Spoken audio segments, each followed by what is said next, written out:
Shalom, selamat pagi. Perkenalkan, nama saya John Pakpahan. Hari ini hari Selasa, tanggal 25 Februari 2020. Pada saat ini, saya akan bicara dengan tema Nabi Zakaria adalah tukang kayu. Saya ulangi, pada saat ini saya akan bicara dengan tema Nabi Zakaria adalah tukang kayu. Mari kita mulai. Nabi Zakaria adalah seorang tukang kayu. Kita lihat hadis Muslim nomor 44.164-4384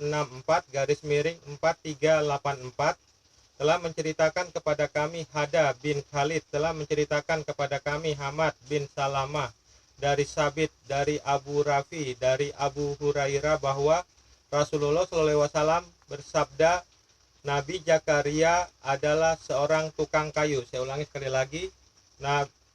Rasulullah SAW telah bersabda, Nabi Zakaria adalah seorang tukang kayu. Saya ulangi sekali lagi. Rasulullah SAW telah bersabda, Nabi Zakaria adalah seorang tukang kayu. Ini keterangan saya terhadap hadis tersebut. Ini saya akan menjelaskan hadis tersebut. Muhammad SAW mengatakan, Nabi Zakaria adalah seorang tukang kayu. Benarkah Nabi Zakaria adalah seorang tukang kayu? Mari kita lihat Alkitab.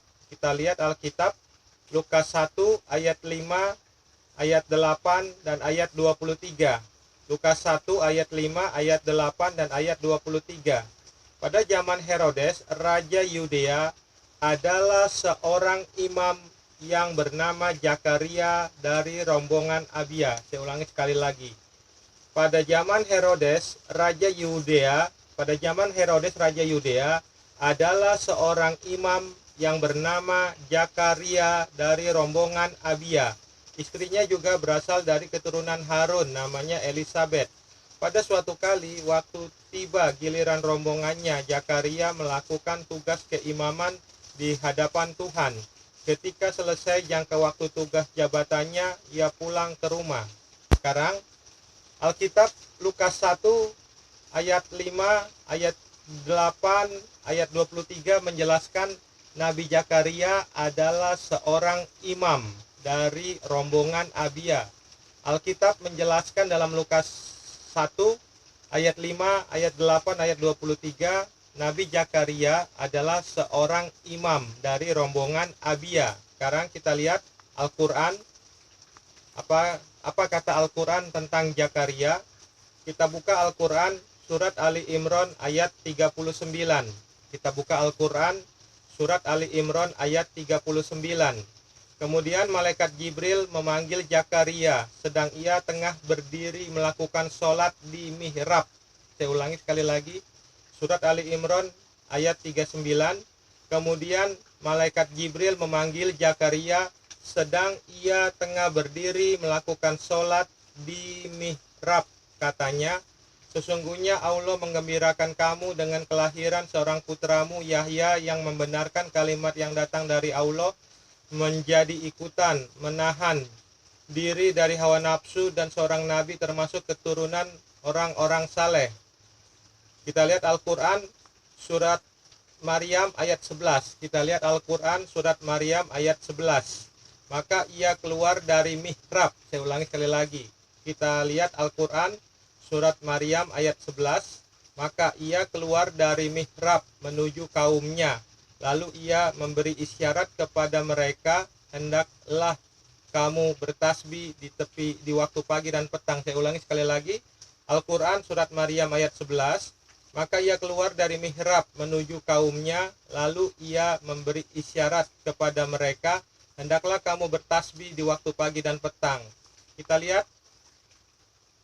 Al-Quran menjelaskan bahwa Zakaria sholat di mihrab.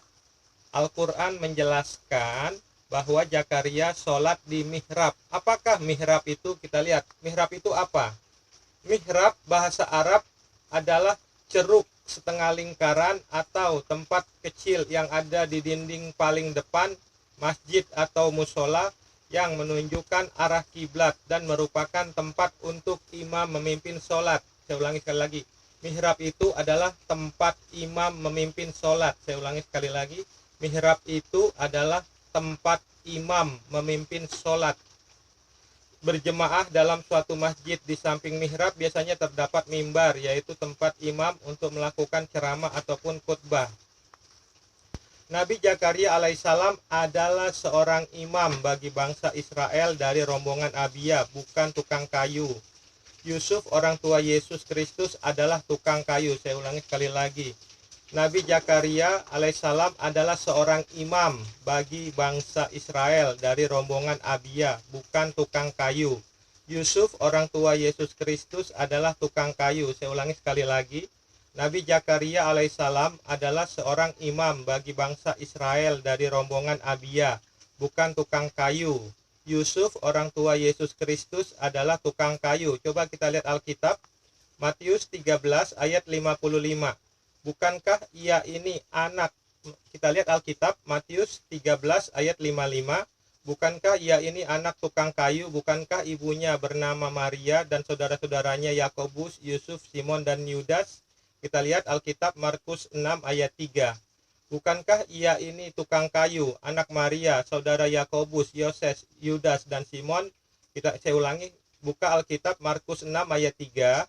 Bukankah ia ini tukang kayu, anak Maria, saudara Yakobus, Yoses, Yudas, dan Simon? Dan bukankah saudara-saudaranya yang perempuan ada bersama kita?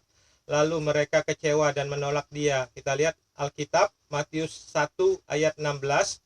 Yakub memperanakan Yusuf, suami Maria, yang melahirkan Yesus yang disebut Kristus. Nabi Zakaria alaihissalam sholat di mihrab dalam Al-Quran. Jadi Al-Quran pun menjelaskan bahwa Nabi Zakaria alaihissalam itu adalah seorang imam. Karena yang berhak sholat di mihrab itu adalah seorang imam. Saya ulangi sekali lagi. Al-Quran menjelaskan bahwa Nabi Zakaria alaihissalam adalah seorang imam. Karena hanya seorang imam yang berhak sholat di dalam mihrab. Nabi Zakaria alaihissalam adalah seorang tukang kayu, merupakan kebohongan dan dusta besar yang dikatakan Muhammad SAW. Saya ulangi sekali lagi.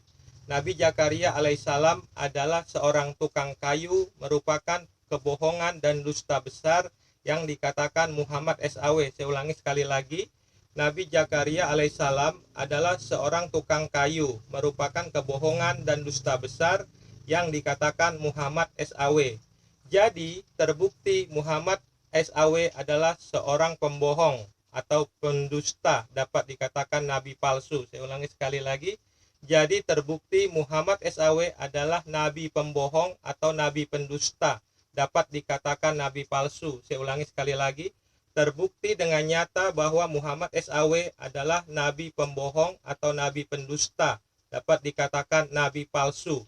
Terima kasih. Shalom. Tuhan Yesus Kristus memberkati.